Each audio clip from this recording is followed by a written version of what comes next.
आंधी भवन कश्मीर यूनिवर्सिटी में आज आबो हवा की खिदमत से जमीन के मुशाहदात पर एक रोजा कौमी वर्कशॉप का इनेकाद किया गया। वर्कशॉप का एहतमाम vice chancellor Islamic university professor Shakeel Ahmed Musharraf ने NRIC हैदराबाद के इशराक से किया। इफ्तिताही तकरीब के मेहमान खुसूसी professor Nilofar Khan, vice chancellor Kashmir university, और professor Prakash Chauhan, director NRIC, और Parvez Ravinder Nath, vice chancellor central university of Kashmir थे।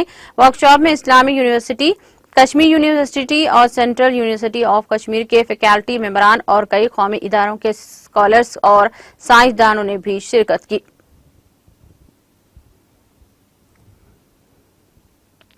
This national workshop on Earth observation, satellite Earth observation for climate services is in the run-up to the Y20 function that is being held in Kashmir University on 11th of May.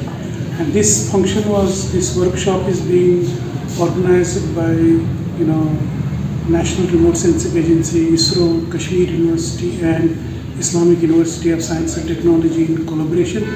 And there are about participants from 20 national organizations. You have scientists from ISRO, you have scientists from IMD, you have scientists from different organizations in the country that are involved in the climate change. And if you look at the Earth observation, which is satellite observation of the Earth, I think we have made a lot of progress in that. And the Earth observation is a very operational type of technology for providing